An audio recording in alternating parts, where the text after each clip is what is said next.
Todd Blanche just wrapped up his confirmation hearing for the Attorney General position. It was an absolute disaster. Let me show you what went down as he stormed out of the hearing. You can see him walk away. MeidasTouch, Washington, D.C. Bureau Chief Scott McFarland had a question for him as he stormed out. Here, play this clip. Mr. Attorney General, you going to meet with the Epstein survivors while you're here, sir? Mr. Blanche, any interest in meeting with the Epstein survivors down the hall? How do you think it went?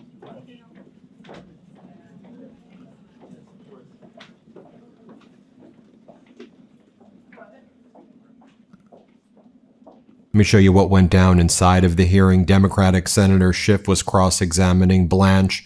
Let's play this. Well, it's in the plain language of your agreement. Did you write this language? You have to use the facts, though. He hasn't filed taxes yet. So when he files taxes, there's no protection based upon this agreement. Did you write this language?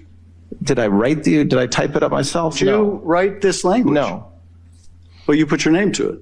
I did. So who wrote this? I don't know the person that actually typed it. I don't know who it is. Was it one of the president's lawyers, or was it someone from the Justice Department or IRS? This document would have been somebody within the Department of Justice. Well, you have no idea who that is. I don't know the name of the person that typed it up. And did you debate with them the statute of limitations, which clearly would preclude the president's claim, this $10 billion lawsuit? We had extensive discussions internally about the underlying litigation. And did you reject the statute of limitations defense? I'm not a judge. I don't reject things. But you signed an agreement for the U.S. There was discussion around you signed an agreement for the U.S. basically indicating that the Justice Department's position that the statute of limitations applies doesn't matter. I did. That's not what I... More cross-examination here from Senator Schiff cross-examining Todd Blanche. Let's play this. It's that. Let me ask you this. Does this tax agreement, this addendum you signed, also hold him harmless from any audit or tax liability with respect to the billions in crypto money he made in his first year as president? It's not forward-looking. So to the extent there are taxes filed by the president or his sons or the Trump organization after the date of that agreement, there's no protection. Well, but before that agreement, so he hasn't filed taxes yet for money he made last year, right? So yes. No. So if he filed tax returns this year for money he earned last year, that his sons earned, that his World Liberty Financial, all those people earned and defrauded taxpayers on it, he faces no liability under this agreement you signed. There's no evidence taxpayers were defrauded, and he is not protected. There's evidence in this agreement that you've absolved him of any liability over. No, I just said he's not absolved. So the question So this agreement doesn't apply to a tax return filed last year or filed this year? To tax returns filed after the date of the agreement? No, before the agreement. A tax return filed in this calendar year before this agreement. Before the agreement, it applies, not after. Okay, so for a tax return filed this year for last year, for the billions he made, there's no tax liability, even if he cheats on his taxes or his kids do or his business do. He is absolved of that further potential liability. No. Well, it's in the plain language of your agreement. Did you write this language? You have to use the facts, though. He hasn't filed taxes yet. So when he files taxes, there's no protection based upon this agreement. Then we heard from Democratic Senator Whitehouse. Let's take a listen to this cross-examination. Senator Whitehouse. Morning, Mr. Blanche. Good morning. Why won't you tell us what became of the $50,000 in confidential money that the FBI reported that it gave to Tom Homan? I'm not aware of what you're speaking about. To the extent that there have been public reporting about an investigation, I know nothing about it. Well, the public reporting is that the FBI reported giving $50,000 in the nature of a bribe to Tom Homan, and there's been no report of what became of that $50,000. Will you answer that question? Not now, but will you answer that question? Because we've been asking for a long time now. Your department certainly knows what's happening. I'm not aware that that's true. Well, take a look at it, and it's publicly reported, and the FBI reported it, and you should answer the question. Then we heard from Democratic Senator Coons. Let's take a listen. Answer a question by a colleague about input that you gave to the president. Did you ever say no to the president on the slush fund, the anti-weaponization fund. Did you advise him against this? Will not talk about communications I have with the president. I served as his lawyer for a couple of years before he was elected. I'm the Deputy Attorney General and the Acting Attorney General. So I'm not going to talk about communications that I have with him. But Senator, I will say that President Trump trusts me to give him counsel. Counsel does not mean yes, man. And so that's true in my case, like it should be in any Attorney General's case. Let me just for a minute bear down on the anti-weaponization fund. This was an interesting part where MAGA Republican Senator Kennedy asked a question that was supposed to be a softball for Todd Blanche. Are you and President Trump friends? To which Todd Blanche responded, I am his lawyer. I mean, was his lawyer. Yeah, you've turned the DOJ into a racketeering enterprise engaged in crimes and basically serving as not just Donald Trump's criminal defense attorney, but as Donald Trump's criminal partner. Here, play this clip. Are you and President Trump friends? I'm his lawyer, was his lawyer, and now I'm the Deputy Attorney General. So I met him as his criminal defense attorney. I'm not sure there's very many people who have ever had a criminal defense attorney who calls that person their friend. I now have a... Well, let me put it this way. Are you enemies? No, we're not enemies at all. No. Have you... More from Democratic Senator Whitehouse right here. Let's play it. It depends on... Explain how it is active continued litigation in the District of Florida. Well, there's been several indications that the parties I never entered notice of appearance, but that the parties intend to appeal the judge's Monday 56-page decision. Well, it'll be interesting. Do you intend to appeal the Department of Justice? We weren't really even part of that decision. So to the extent there's something that we can appeal, I very vigorously will encourage the department to do so. Well, here's the tell. In that case, the Department of Justice filed no answer, filed no agreement with respect to the extension of time, filed no response to the case or controversy amici, filed nothing related to the withdrawal of the complaint, filed no settlement, and filed no response to the fraud on the court inquiry. To me, as a one-time litigator, that looks like really weird behavior. And when for the first time in history there's an inquiry into fraud upon the court committed by the Department of Justice, the silence from the department in response to that is deafening, Mr. Blanche, deafening.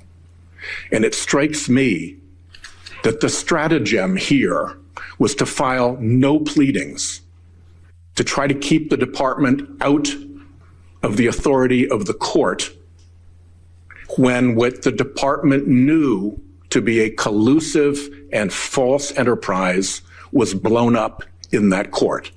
Now, it didn't work because the court found collusion, and it takes two to collude.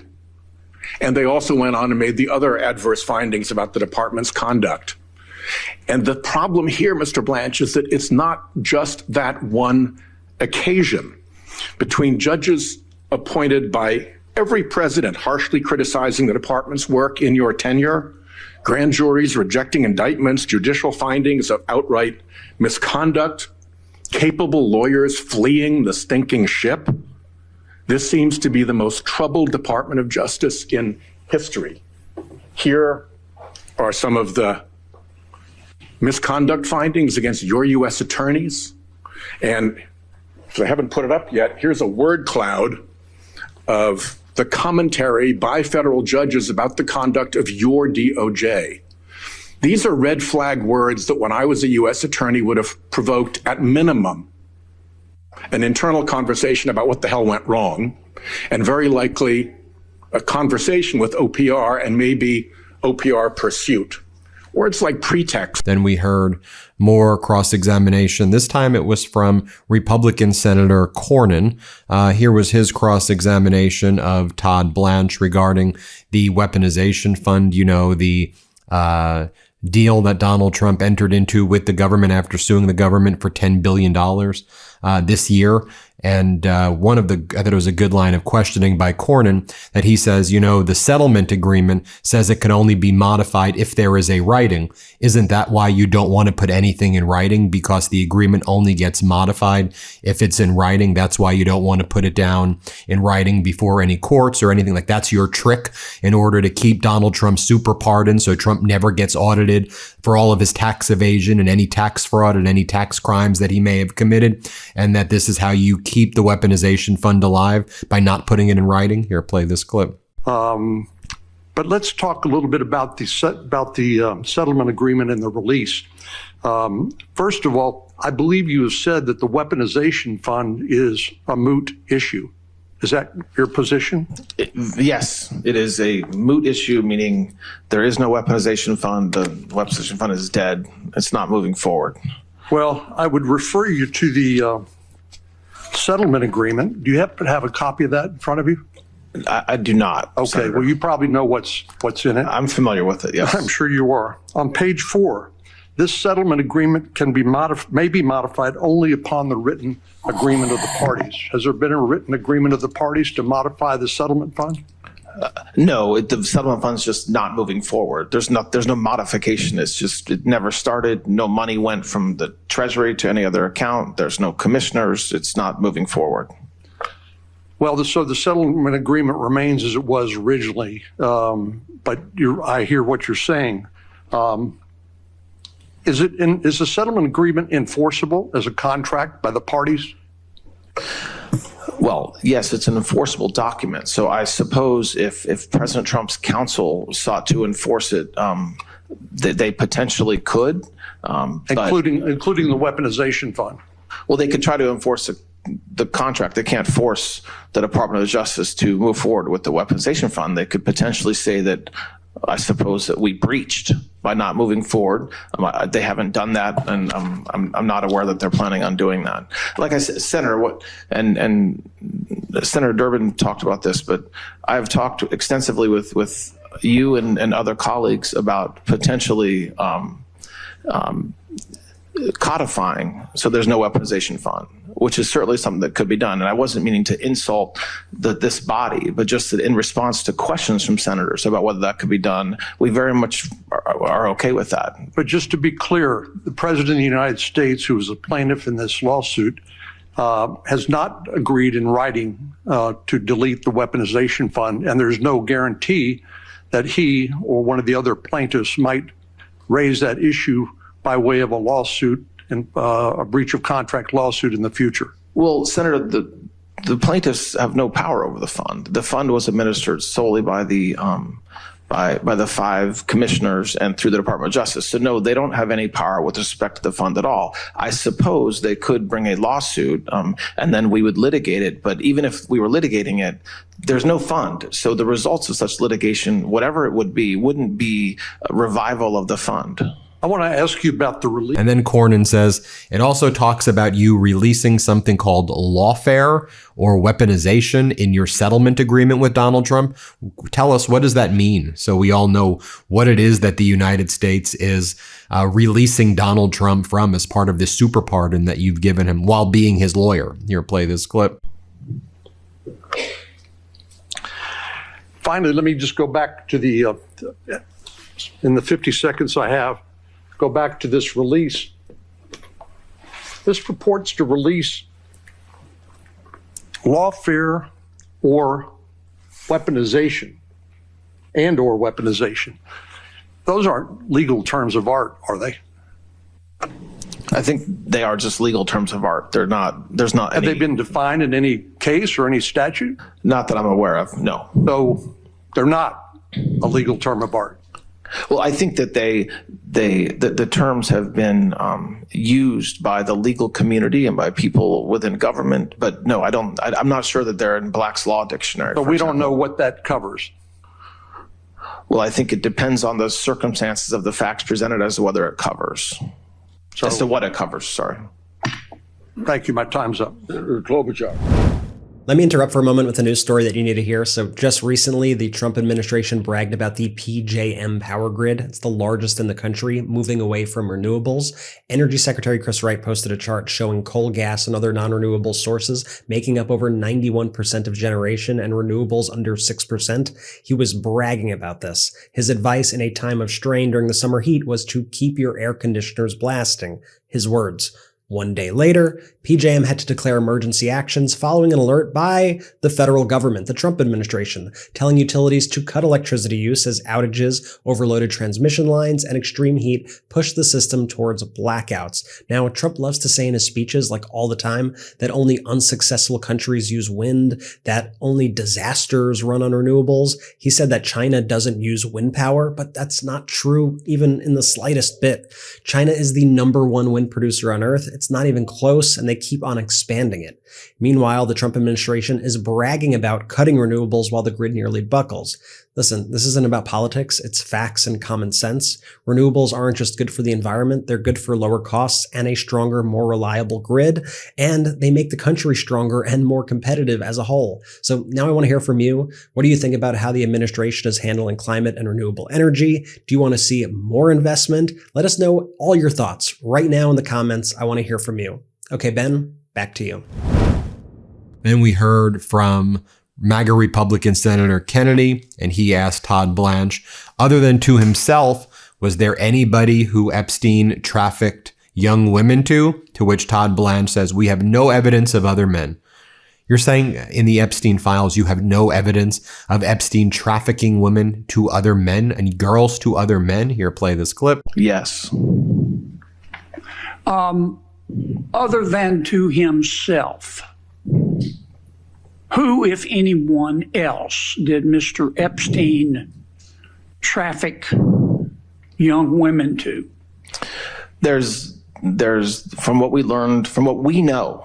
So when we know, I mean, what's in the FBI files and what's in the DOJ files, we did not identify evidence. And by we, I mean career prosecutors, not me, not my leadership, but career prosecutors in New York and career prosecutors in Florida who worked this case hard, did identify other participants, some of whom, as has been discussed, were also victims themselves of Mr. Epstein. But we did not have evidence, as of now, of other men who were that were trafficked, that Epstein helped traffic. That does not mean it didn't happen, and I want to be clear about that. It just means that we have evidence that the FBI gathered and that the Department of Justice gathered, and that's the body of work that we have to work with, which is why I said earlier, if there's anybody out there, victim or otherwise, that has information, I beg them to come forward. Okay. And then Blanche says that he did a great job with the Epstein files. That it was so transparent and that everybody loves what they did with the Epstein files. Here, play this clip. Unredact those names. The other thing that we did, Chairman, is we made unredacted versions of the entire database available to everybody in this body. And we did that because of transparency. Remember, for 4 years, there wasn't a peep about Jeffrey Epstein.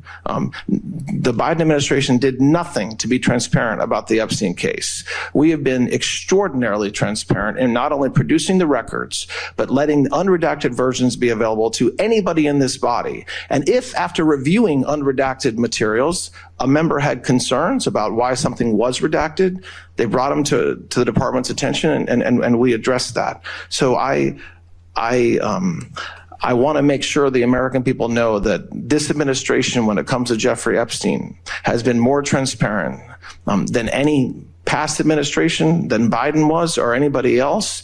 And what we did is we complied with the law. And if we learn a new material, we will most certainly review it and make it available. When it comes to the victims of this horror. Todd Blanche then refuses to agree with Democratic Senator Blumenthal that ICE agents shouldn't fire into cars. Let's play it. One last question. Would you agree with me that agents of the United States should not fire into cars unless fire their weapons into cars unless there is an imminent threat? Give a short answer to that. There's a well-established standard as to when an agent can discharge their firearm, and I think that's something that should be followed in every case. And that includes not firing weapons into cars. Mr. Chair. Do you want to respond to that? I mean, there's not really a response. It requires federal agents to follow the rules. Then let's move on. Before I call on... We then heard from Senator Booker. Let's play it. Well, just 1 week after your meeting, Ms. Maxwell was transferred from a low-security federal institution to a minimum security prison camp. Were you involved with that transfer?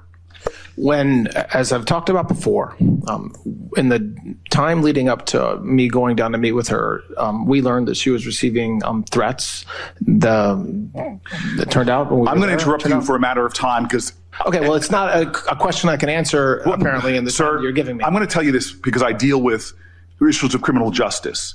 When people are under threats in a Bureau of Prison facility, they're put into solitary confinement or protective. They're not moved to a camp. That's not always true. It is. You're just wrong. What is true is someone that is accused of child sex trafficking under the Bureau of Prison's own policies is not put in a facility like this that seems clearly like a reward. More from Booker. Let's play it. Not closing it. Let me tell you why ethics laws that bind you about the appearance of impropriety are so damning in this case. On the same day that Paramount shareholders voted to approve the merger, David Ellison, the head of the acquiring company, hosted a dinner that you attended honoring the President of the United States. While you were at that dinner, the DOJ was still investigating a merger. Did you speak with Mr. Ellison on that evening? No.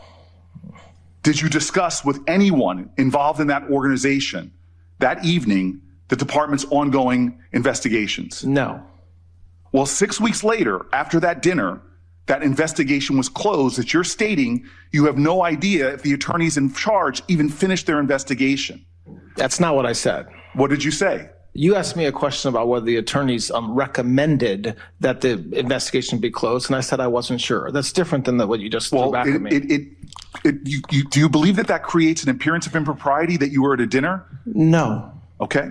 The Justice Department ethics rules are very clear about avoiding the appearance of impropriety. In a case like this, I don't think that's appearance of impropriety. I think that's improper. That the connected and the powerful are getting a chance to rub shoulders. It would seem appropriate that you avoid those kind of appearances and dinners like that. Every appearance or dinner or speech that I give are cleared by ethics officials. So your attendance at that dinner was cleared by ethics officials? Everything that I do. I didn't ask you everything you do. Was your appearance at that dinner You cleared? can ask the questions, but you cannot control my answers. I'm under oath, and I can answer the questions. I choose to answer them. Were you so what I will tell you approved is when I do yes things or outside, no? when I Were do you things, approved when by I do ethics things outside of the department, whether it's a speech, whether it's a dinner, whether it's an event, they are approved by ethics officials. You did not answer whether that attendance was approved. Every time I go out, it's approved. Yes. Here's more from Senator Booker right here. Let's play it. The Department of Justice is also responsible that powerful corporations play by the same rules. Let's take a proposed merger between Paramount, Warner Brothers, and Discovery. This is no ordinary transaction. It was a proposed $111 billion merger involving two of the last remaining legacy Hollywood studios.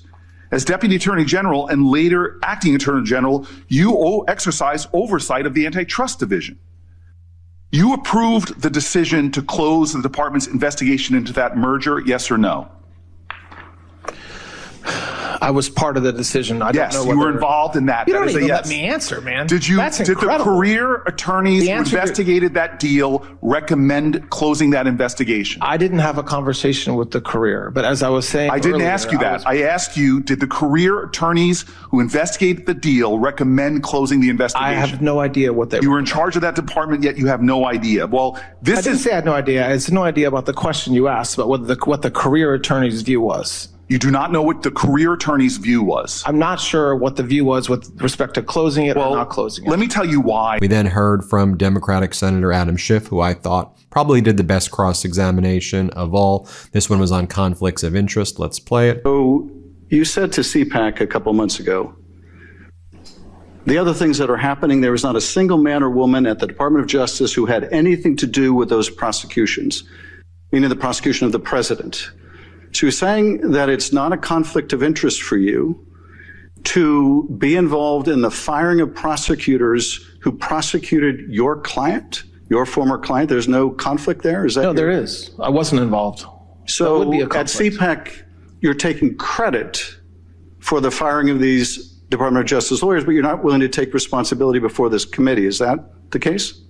No. Okay. I'm making, there's a statement I gave you at were CPAC. bragging about this at CPAC, the firing of these prosecutors, the firing of the FBI agents, the getting rid of everyone who investigated your client. You were proud of that, speaking for the Department of Justice, but you don't think that's a conflict of interest.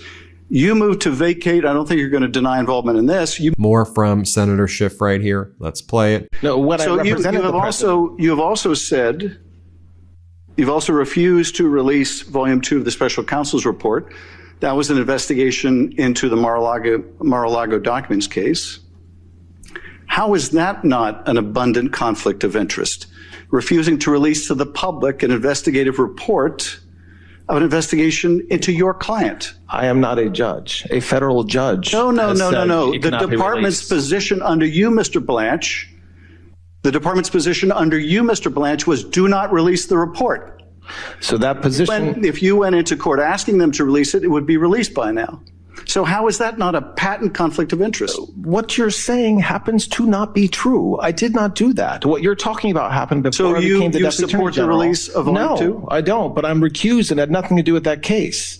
Like, you can't accuse me of violating my ethical rules and then lie about what I did. So you had nothing to do with the decision to prohibit the release of the report. You had nothing to do with the department's wasn't in court. position. I No, I'm wasn't not the asking whether deputy- you were in court. I was. I'm asking you whether anyone sought your opinion or used your guidance in refusing to release Volume 2. When You're that saying you had nothing to litigation, do with when that that decision? litigation was ongoing, I was a private citizen, still representing the President of the United States. It was before March. Since March, to the extent there's been anything in front of that judge, Mr. I haven't Blanche, been part of I it. asked you in your last confirmation hearing whether you would release the report, and your answer was no. Your answer was not, I will recuse myself. Your answer was no, I will not release the report. That was your testimony last before this committee. You subsequently were advised by ethics lawyers not to be involved in these matters, but it appears you were involved in these matters. Let me ask you about another matter. I wasn't involved. You can't say it appears I was involved, but I said I wasn't. Let me ask you about another one you have your name on. The truth has to matter at some point. Yeah, it does matter. We just don't hear much of it from you. But let me. There you have it, folks. Let me know what you think. Hit subscribe. Let's get to 7 million subscribers. Let me know what you thought about that cross-examination. Want to stay plugged in? Become a subscriber to our Substack at MeidasPlus.com. You'll get daily recaps from Ron Filipkowski, ad-free episodes of our podcast, and more exclusive content only available at MeidasPlus.com.